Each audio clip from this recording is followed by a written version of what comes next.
यह कहानी अकबर और बीरबल की है, जहां एक दिन अकबर ने बीरबल से पूछा कि क्या वह उसकी सबसे बड़ी ताकत जानता है। बीरबल ने मुस्कुराते हुए कहा, आपकी सबसे बड़ी ताकत आपकी समझदारी है, लेकिन कभी कभी यह आपको बस आपके मूड पर निर्भर करती है। अकबर ने एक चुटकी लेते हुए कहा, तो क्या यह वही समझदारी है जो मुझे सबसे अच्छे खाने का स्वाद नहीं बताती? बीरबल ने उत्तर दिया, महाराज, आपको पता है कि उस रसोइये को कौन क्या बताता है। अकबर ने मुस्कुराते हुए कहा, तो क्या आप यह कहना चाहते हैं कि वे मुझसे बेहतर पकाते हैं? बीरबल ने हंसते हुए कहा, महाराज, आप खुद ही जानते हैं कि आपके खाने की तारीफ करने के लिए किसी को पहले आपकी बुद्धि का स्वाद लेना पड़ेगा। अकबर ने उत्तेजित होकर कहा, बीरबल, तुमने तो मेरी सोच को भी चुरा लिया। बीरबल ने चुटकी लेते हुए कहा, महाराज, आपकी हंसी में ही मेरी जीत है।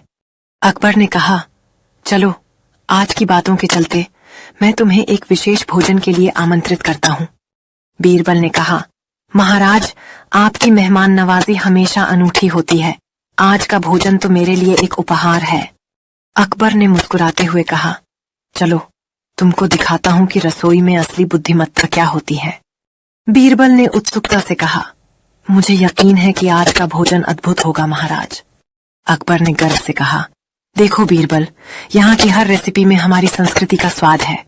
बीरबल ने कहा, महाराज, यह तो सच में एक कुकिंग की कला है जो हर किसी को नहीं आती।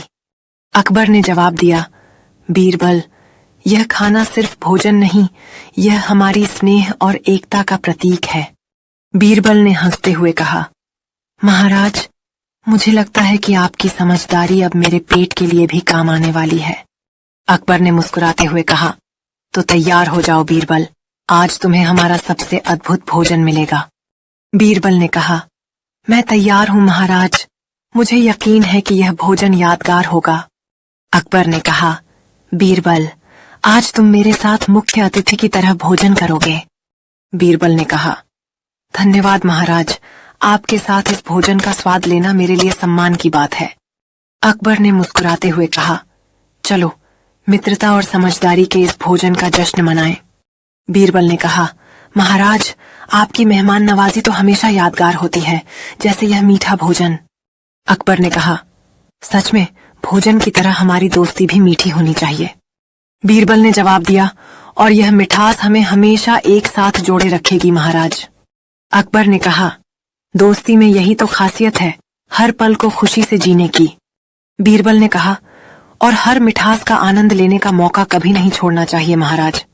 अकबर ने कहा, तो चलो आज के इस खाने के अनुभव को एक नए किस्से की तरह याद रखें। बीरबल ने मुस्कुराते हुए कहा, महाराज, इस अनुभव से मुझे एक नया किस्सा याद आया है, जिसे सुनकर आप मुस्कुराएंगे।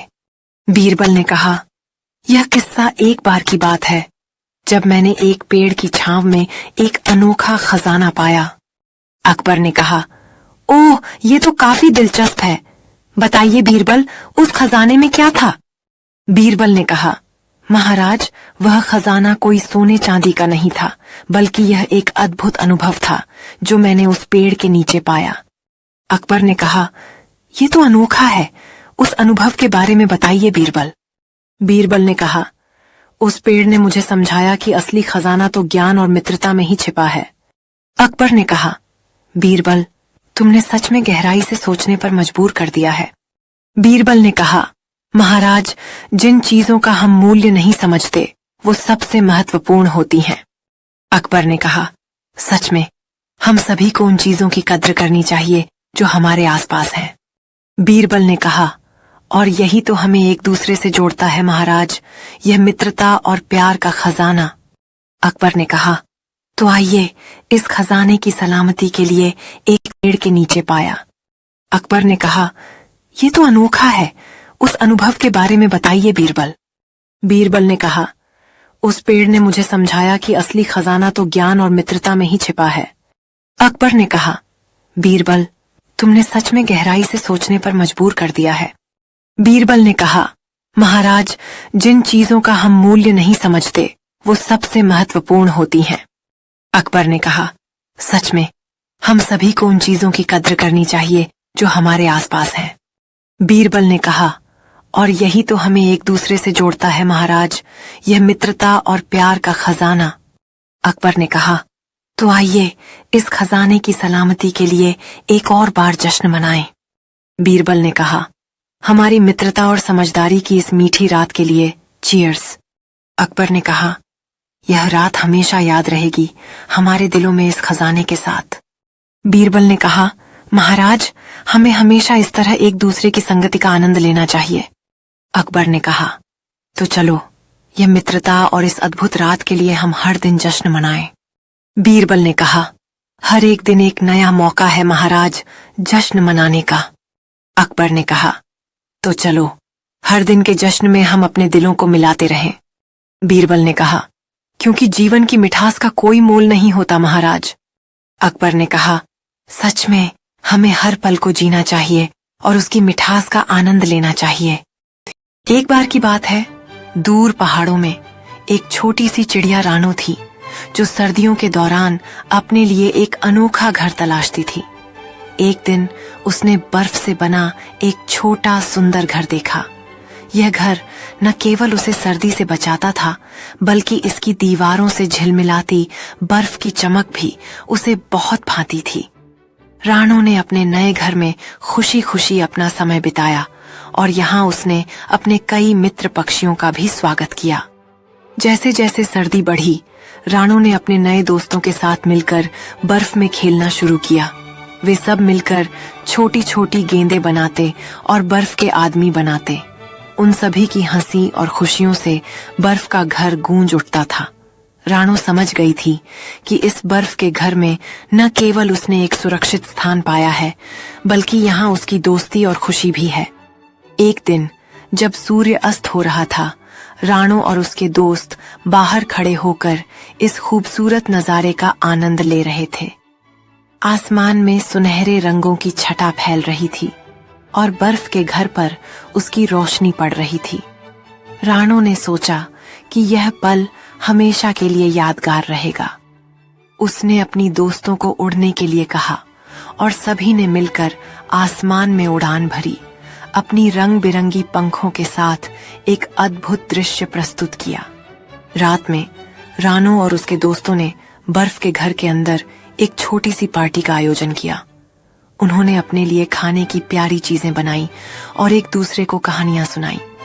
बर्फ के घर का वातावरण अति आनंदमय था, जब सभी मिलकर हंसते खेलते रहे।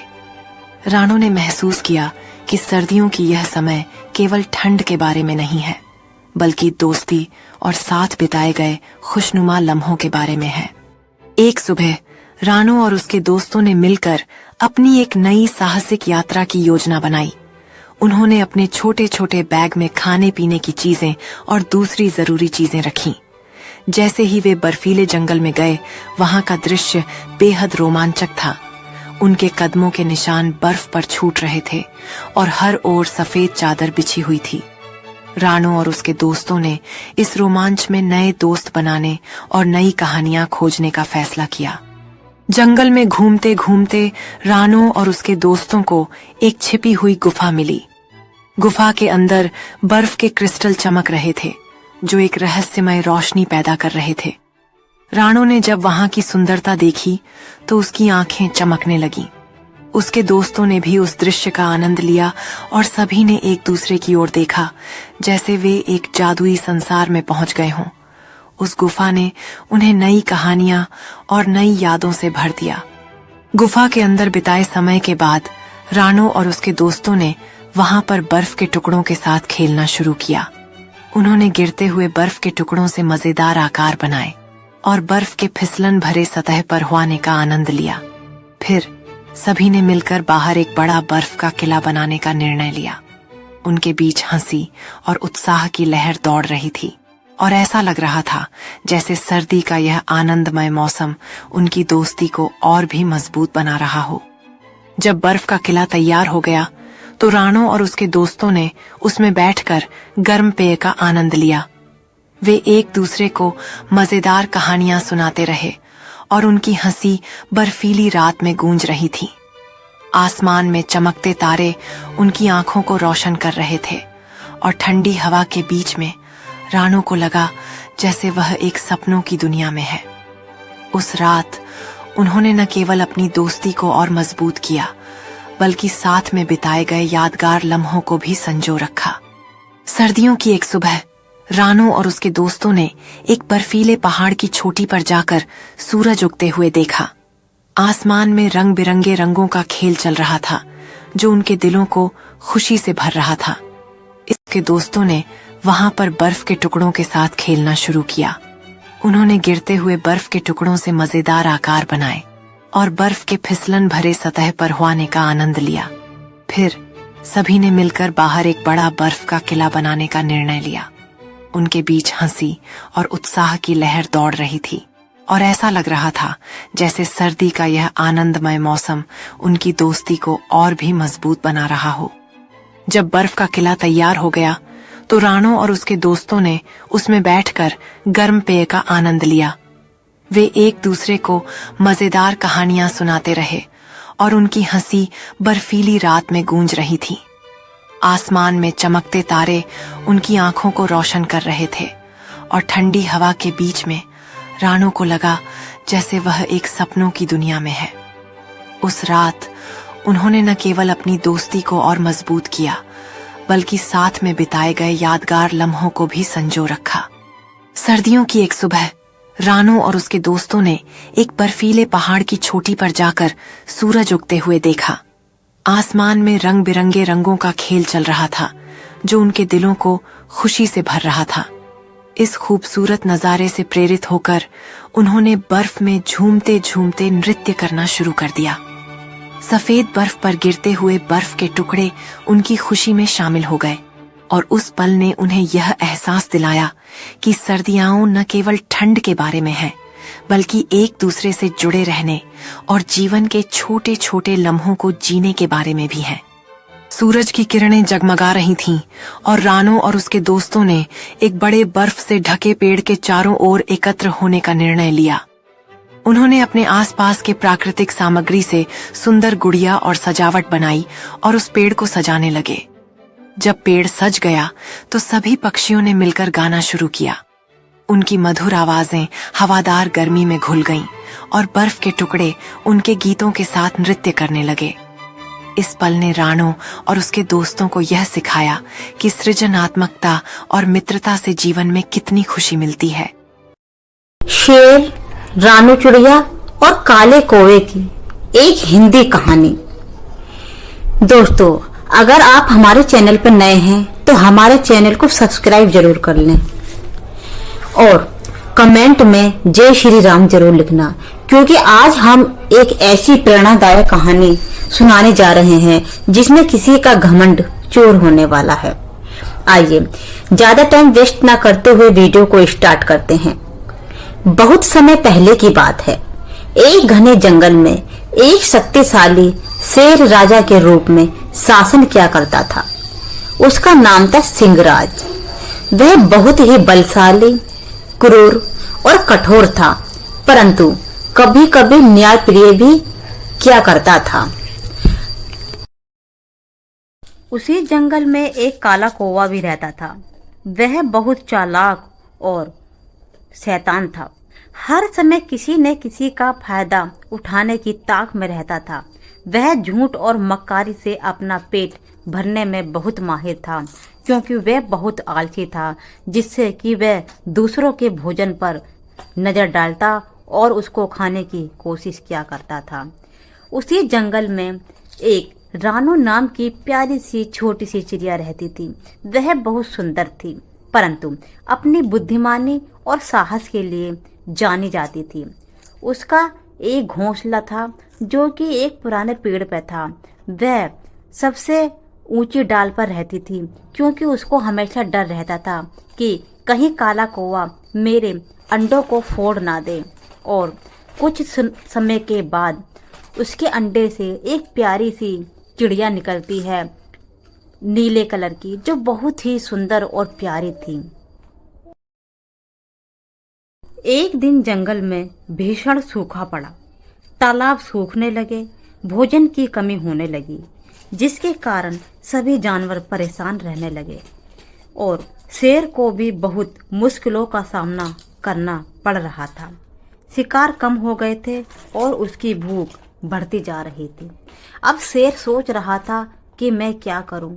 उसको कुछ समझ में नहीं आ रहा था। वो इधर उधर जाता, लेकिन कहीं भोजन की कोई सुविधा नहीं थी। उसके बाद वह क्या करता है, धीरे धीरे उसके मन में एक विचार आता है और जैसे ही वह आगे बढ़ता है उसकी नज़र पेड़ पर पड़ती है।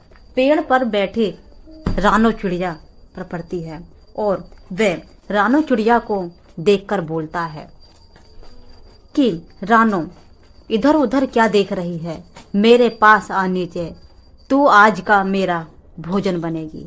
आज मैं तुझे खाकर अपनी भूख मिटाऊंगा। तभी रानो बोलती है, शेर सिंह, आप मुझे खाकर अपनी भूख कैसे मिटा सकते हो? मैं तो बहुत छोटी हूँ, आपका तो मैं भोजन भी नहीं बन सकती। लेकिन शेर कहता है, नीचे आती है या मैं ऊपर आऊं? तब रानो चिड़िया डर जाती है और सोचती है, लेकिन शेर ऊपर नहीं चढ़ सकता था, इतना तो रानो को पता था। रानो चिड़िया बहुत होशियार थी। वह समझ गई थी कि शेर बहुत भूखा है, लेकिन वह इतनी आसानी से उसके पंजों में नहीं आने वाली थी। महाराज, मुझे खाना आपको कोई लाभ नहीं होगा। मैं बहुत छोटी हूँ। मेरी जगह यदि आप किसी बड़े जानवर का शिकार करें तो शायद आपकी भूख सही मायनों में मिट जाएगी। रानो चिड़िया ने बड़ी बुद्धिमानी से जवाब दिया। शेर जी कुछ सोच में पड़ गए कि अब मैं करूं भी तो क्या करूं। ये तो सही बात है, रानो को खाने के बाद मेरा सही से पेट तो नहीं भर पाएगा, लेकिन कुछ हद तक कम तो हो जाएगी। लेकिन वह बहुत चालाक थी और रानो वहां से उड़ गई। उसके बाद वहां पर शेर तो खड़ा ही था, लेकिन काला कौवा वहां पर कहीं से उड़ता हुआ आया और शेर से बोला, महाराज, आपको इतनी तकलीफ में देखकर मुझे बहुत चिंता हो रही है। यदि आप कहें तो मैं आपकी सहायता कर सकता हूँ। कौवे ने बड़ी चालाकी से कहा।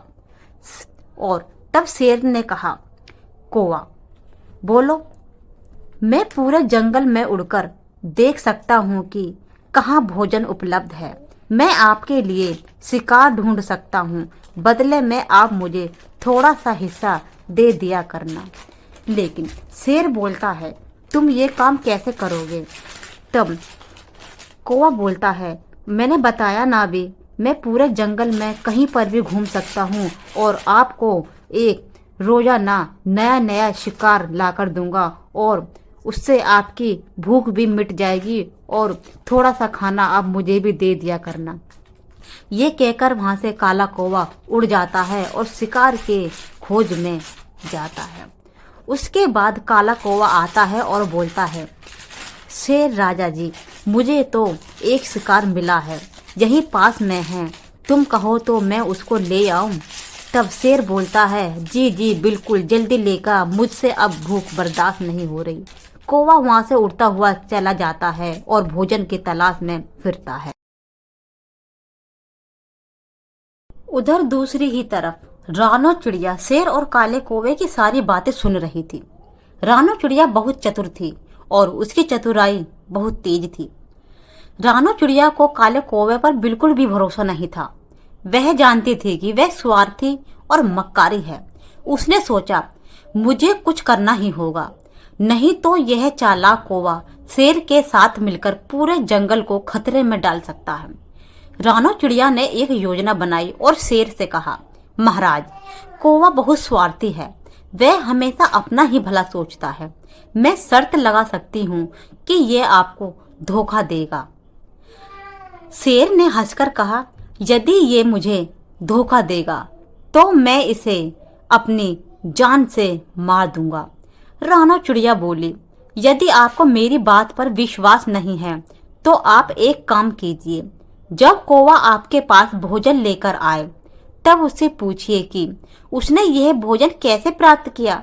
यदि वह झूठ बोले तो आप जान जाएंगे कि वह विश्वासघाती नहीं है। शेर ने सोचा, ये बात तो रानो सही कह रही है, क्या पता काला कौवा सचमुच को मुझको पागल बना रहा हो। लेकिन शेर भी बहुत चालाक था। वह रानो की बातों में नहीं आने वाला था, क्योंकि उसको तो अपनी भूख मिटानी थी, जो कि बहुत कई दिनों से व्याकुल हो रहा था भूख के लिए। रानो चिड़िया फिर बोलती है, सिंहराज, मैं कभी झूठ नहीं बोलती। हाँ, पूरे जंगल में मेरी हाहाकार है कि मैं चालाक हूँ, चतुर हूँ, किंतु मुझे इतना भी भरोसा है कि काला कौवा बहुत मक्कारी है। वह हमेशा अपने स्वार्थ के बारे में ही सोचता है, दूसरों के बारे में तो वह सोच ही नहीं सकता। और उसे शायद ये पता नहीं कि उसने पंगा अब किससे लिया है, क्योंकि आप तो पूरे जंगल के शेर सिंह हो, और जब उसको ये पता चलेगा कि तुम्हारी चतुराई उनको पता चल गई है, तो वह जरूर ही कुछ ना कुछ जरूर करेगा। लेकिन ये दोनों आपस में बातें करते हैं। कई दिनों तक काला कौवा शेर के लिए भोजन लाता रहा, लेकिन हर बार एक जंगल के निर्दोष छोटे छोटे जानवरों को फंसा कर लाता था। उसने कई बार रानो चिड़िया को भी नुकसान पहुंचाने की कोशिश की, लेकिन वह बहुत होशियार थी, इसीलिए हर बार बच जाती थी। रानो चिड़िया बैठी हुई सब कुछ देख रही थी कि कैसे उसने उसके बच्चे को शेर के पास ले जाकर दे दिया है, क्योंकि उस समय वे अपने बच्चे के पास नहीं थी। वे दाना लेने के लिए गई थी, लेकिन वे कुछ नहीं कर सकी, सब कुछ बैठी बैठी देख रही थी। लेकिन उसको अब इतना गुस्सा आ रहा था कि वह सोच रही थी, अब तो इस काले कौवे को मुझे ही सबक सिखाना पड़ेगा, इसने मुझसे मेरे बच्चे को छीन लिया है। उधर दूसरी तरफ काला कौवा शेर के लिए एक हिरन लेके आता है और हिरन को लाकर शेर को दे देता है और फिर वहां से उड़ जाता है। शेर बहुत खुश होता है और वे सोचता है, आज तो इसने मेरी मौज ही कर दी। लेकिन ये इतना बड़ा जानवर कैसे लेकर आया? फिर वह दोबारा आता है और दोबारा एक काव को लेकर आता है। फिर काला कौवा उड़ जाता है। इधर रानो चिड़िया दूसरे पेड़ पर बैठी हुई सब कुछ देख रही थी और बोलती है कि मैं अब क्या करूं, ये तो बहुत झूठ बोल रहा है। एक बार फिर काले कौवे ने शेर से झूठ बोला, महाराज, मैंने इसे अपनी बुद्धि और ताकत से मारा है। उसके बाद रानो चिड़िया ने तुरंत कहा, महाराज, क्या आपने कभी सुना है कि एक कौवा किसी बड़े जानवर का शिकार कर सकता है? यह असंभव है। यह अवश्य ही किसी और का शिकार चुरा कर लाया है। शेर को यह बात समझ में आ गई। उसने काले कौवे से कहा, मुझे तुम पर बिल्कुल भी भरोसा नहीं रहा। तुम मुझे बेवकूफ बना रहे हो। लेकिन काला कौवा छुपकर पेड़ की डाल पर बैठा था ताकि वे शेर की पकड़ में ना आए, क्योंकि उसकी चतुराई शेर को सब कुछ समझ में आ गई थी और शेर सोच रहा था कि काले कौवे को सबक सिखाया जाए। उसी के डर से काला कौवा पेड़ की छांव में एक सबसे ऊंची डाल पर बैठा था।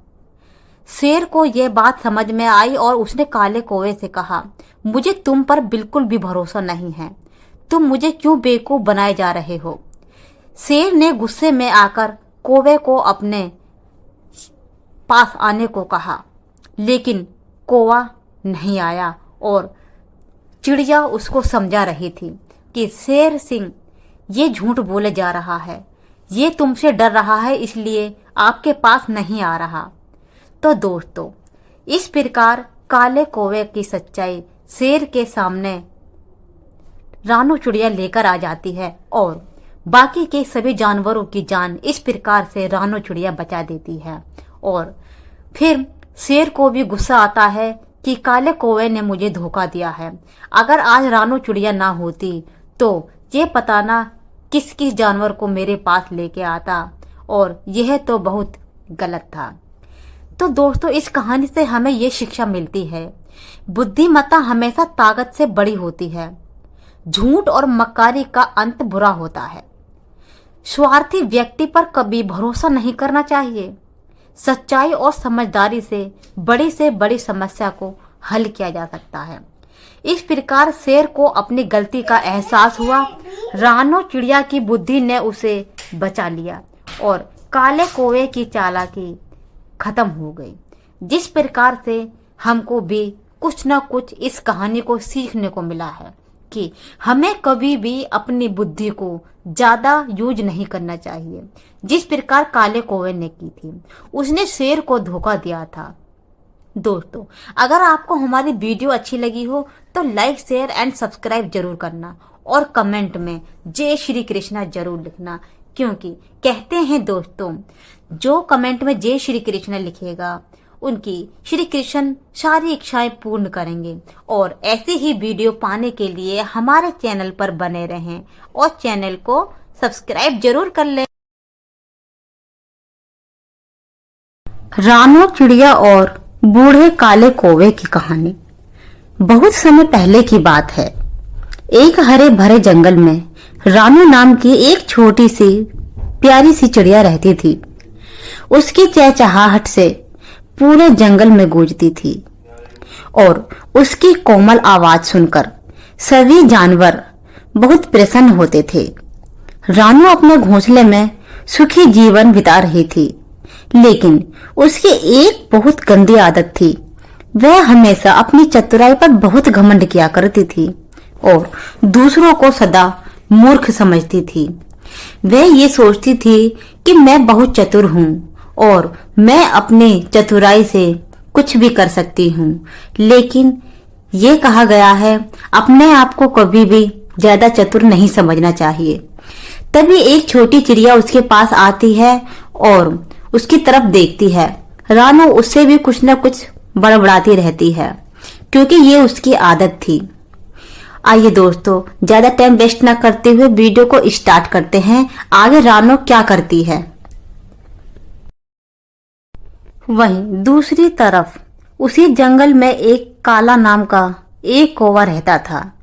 वह बहुत बूढ़ा हो चुका था और उसकी गर्दन एक पुरानी चोट के कारण टेढ़ी हो गई थी। जब वह उड़ता तो उसकी गर्दन अजीब तरीके से झूलती थी, जिससे दूसरे पक्षी उसका मजाक उड़ाते थे।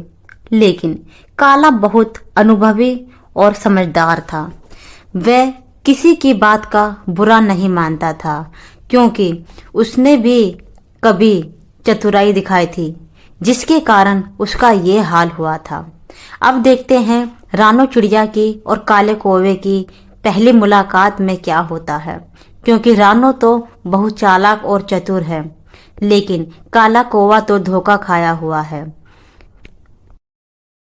एक दिन रानू चिड़िया और काले कौवे की मुलाकात हुई। रानू ने कौवे की गर्दन को देखकर हंसते हुए कहा, अरे काले कौवे, तुम्हारी गर्दन तो बहुत अजीब सी दिख रही है। तुम्हें देखकर कोई भी डर सकता है। तुम्हारी ऐसी गर्दन क्यों हो गई? काला कौवा बेचारा चुप था। उसने कुछ नहीं कहा और उसने सोचा मैं इससे क्या कहूं, लेकिन रानो चिड़िया कुछ ना कुछ बोलती जा रही थी। बेबस होकर फिर कालू ने उसको जवाब देने का सोचा और कहा, मेरी गलती के कारण ऐसा हुआ है। अरे तुम्हारी गर्दन तो कुछ बहुत अजीब दिख रही थी। लेकिन कालू बोलता है कि, और वह मुस्कुराता है, बेटा यह मेरी जिंदगी का अनुभव है।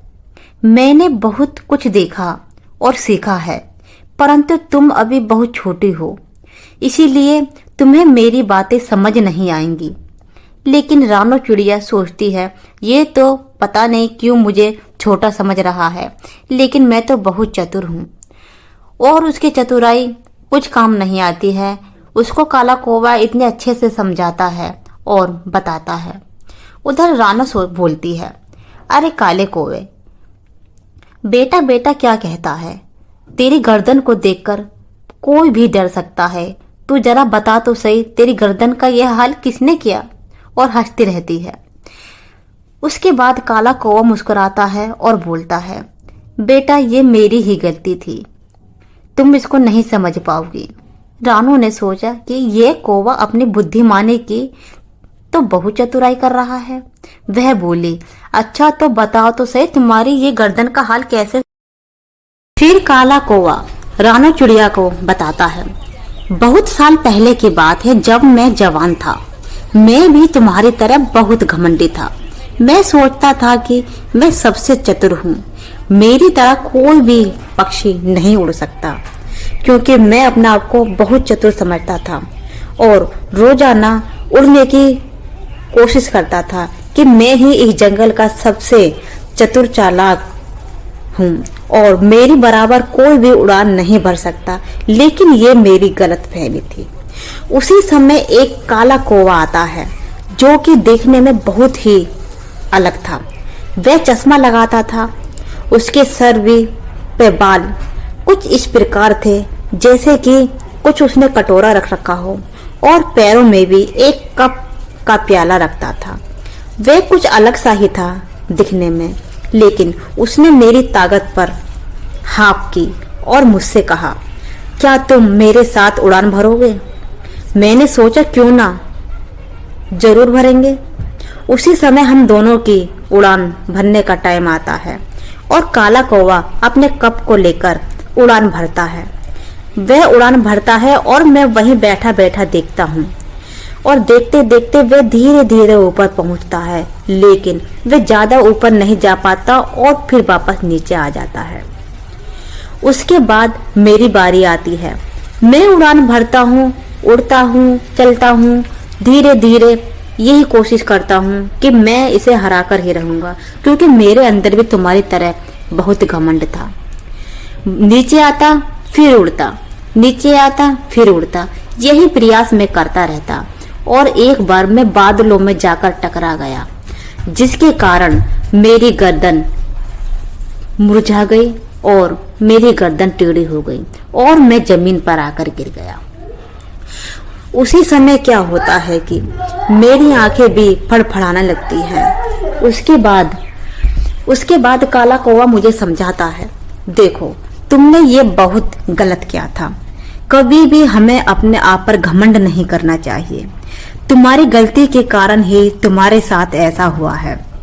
अपने आप को कभी भी इतना चतुर नहीं समझना चाहिए जिसके कारण हमको कभी ऐसा लगे कि हम जीत सकते हैं, हमसे भी ताकतवर कोई और हो सकता है। ये चतुराई हमें कभी नहीं दिखानी चाहिए। वह मुझे बहुत समझाता है, लेकिन मुझे सब कुछ समझ आ चुका था। फिर उसके बाद रानू चिड़िया बोलती है, तो तुम ऐसा क्यों करा? आपको तो ध्यान रखना चाहिए था कि बादल आ रहे हैं और तुम्हें ऐसी गलती नहीं करनी चाहिए। तब वह बोलता है, उस समय मुझे शुद्ध बुद्ध कुछ नहीं थी। मैं तो सिर्फ इस प्रयास में था कि जीत मेरी ही होगी, क्योंकि मुझे भी तुम्हारी तरह बहुत घमंड था। रानू चिड़िया की एक और बात थी, वह हंसती थी तब अपनी आंखों को बंद कर लेती थी और वह हंसते हुए काले कौवे से बोलती है, ओह तो तुमने अपनी मूर्खता से ये हाल किया। मैं कभी इतनी बेवकूफ नहीं हो सकती। काला कौवा मुस्कुराता है और बोलता है, बेटा जब तक किसी पर कठिन समय नहीं आता तब तक वह घमंड और चतुराई के भेद को नहीं समझता।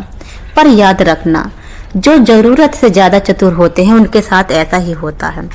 फिर क्या रानू चिड़िया वहां से चली जाती है और वो देखती है कि कुछ पक्षी नीचे दाना खा रहे हैं और वे सोचती है, उसने शिकारी को देख लिया था कि शिकारी दाना डाल रहा था, लेकिन रानू चिड़िया सोचती है, मैं इतनी बेवकूफ नहीं हूँ। उसने देखा था कि जब शिकारी दाना डाल रहा था तो थोड़ा सा दाना उससे पास में गिर गया था, लेकिन शिकारी बहुत चतुर था, वह रानू चिड़िया को पकड़ना चाहता था। तभी रानू चिड़िया वहां से उड़ती उसी स्थान पर जाने की कोशिश करती है जहां पर शिकारी ने कुछ दाने गिरा दिए थे। फिर वह वापस आती है अपने स्थान पर, फिर दोबारा उड़ान भरती है। उसके बाद वह सोचती है, मैं इन पक्षियों की तरह नहीं खा सकती, मैं सबसे अलग हूँ और मैं अलग पड़े दानों को ही खाऊंगी, वही मेरा भोजन बनेंगे। फिर वह उस स्थान पर पहुंच जाती है, दाना खाती है। तभी पीछे से शिकारी आता है बहुत धीमी धीमी चाल से, और वह रानो उसको नहीं देख पाती और वह दाने खाने में लगी रहती है। शिकारी चतुर था, बहुत धीमे धीमे चल रहा था और वह रानो को पकड़ने की कोशिश करता है और फिर वह रानो को आखिरकार पकड़ ही लेता है। रानो चिड़िया फटफटाती है और अपनी आंखें बंद कर लेती। उसी समय काला कौवा पास ही बैठा सब कुछ देख रहा था। शिकारी ने इतनी तेज चिड़िया को जकड़ रखा था और अपना पैर चिड़िया के पेट पर रख रखा था और चिड़िया अपनी पूंछ को बहुत जोर जोर से हिला रही थी। शिकारी ने दोनों हाथों से उसकी गर्दन को पकड़ रखा था और उसे बोल रहा था, रानो तू अपने ऊपर बहुत घमंड करती है, ये तेरा घमंड मैं चूर चूर करूंगा। उसी समय काला कौवा बोलता है, नहीं तुम ऐसा मत करो, मैं रानो चिड़िया की सहायता करूंगा क्योंकि मेरी गर्दन भगवान ने अब ठीक कर दी है। अब मैं पहले जैसा नहीं रहा, मैं रानो चिड़िया की हेल्प करूंगा। लेकिन शिकारी बोलता है, तुम उसकी सहायता क्यों करना चाहते हो? तो कौवा बोलता है, रानो नादान है, छोटी है, उसे कुछ भी समझ नहीं, क्योंकि मुझको तो पता है घमंड हमें नहीं करना चाहिए, लेकिन रानो को अभी इसका ध्यान रखना चाहिए था क्योंकि आप तो शिकारी हो, आपका तो ये काम है हम जानवरों को पकड़ना, लेकिन मैं तुमसे हाथ जोड़कर विनती करता हूँ भैया, आप रानो को छोड़ दो, वह ऐसी गलती दोबारा कभी नहीं दोहराएगी। काला कौवा बहुत उसकी सहायता करता है और उसकी बात सब कुछ शिकारी को समझ आ जाती है। उसके बाद शिकारी उसको छोड़ देता है और वहां से निकल जाता है। शिकारी जाता है और उसके मन में कुछ ना कुछ विचार चलता है। वह सोचता है कि आखिर ये काला कौवा इसकी सहायता क्यों करना चाहता है। फिर वह वहां से वापस मुड़ता है और दोबारा से उनके पास जाता है और फिर वापस उसी दिशा में जाता है। वह सोचता है कि क्या मुझे रानो चिड़िया को छोड़ना चाहिए, लेकिन रानो चिड़िया और काला कौवा कुछ ना कुछ बातें आपस में कर रहे थे। तो कहने का तात्पर्य दोस्तों ये है कि काले कौवा ने बड़े ही प्यार से कहा, बेटे असली बुद्धिमानी दूसरों की बातों को ध्यान से सुनने और समझने में है, ना कि बेवजह घमंड करने में। उस दिन के बाद से रानू ने कभी किसी का मजाक नहीं उड़ाया और अपने अनुभव से सीखा कि सचमुच की बुद्धिमानी विनम्रता और समझदारी में ही होती है, ना कि अपने घमंड में। और इसी प्रकार रानो चिड़िया को सब कुछ समझ में आ चुका था और उसको काले कौवे ने ये सब कुछ बता दिया था कि बेटी मुझे तो नहीं पता कि तुम आगे समझोगी या नहीं, लेकिन हमारा घमंड ही हमको एक दिन लेकर चला जाता है। अगर मैं ये सब कुछ नहीं देख रहा होता तो आज तुम यहाँ नहीं होती, शिकारी तुम्हें ले जाता, लेकिन मैं इस शिकारी को जानता हूँ। इस शिकारी की मैंने एक बार सहायता की थी, उसी के कारण उसने तुम्हारी जान बचाई है। एक समय की बात थी जब शिकारी अपने घर में था, उसके बेटे की मैंने जान बचाई थी। उस समय उस शिकारी के घर में एक छोटा बच्चा था, उसके पास कहीं से एक सांप आ गया था और वह उसके बेटे की तरफ बढ़ रहा था, लेकिन मैं वहां बैठा बैठा सब कुछ देख रहा था। मैंने उस समय अपनी चोंच से उस सांप को दूर फेंका क्योंकि उस समय मुझ में भी बहुत घमंड था। उसी के कारण आज इस शिकारी ने मेरी सहायता की और तुम्हारी जान बचाई है। मैं तुम्हें सिर्फ यही बताना चाहता हूँ। लेकिन रानो चिड़िया सब कुछ समझ चुकी थी और वह ऐसी गलती कभी नहीं करेगी, ये उसने काले कौवे को वादा किया था।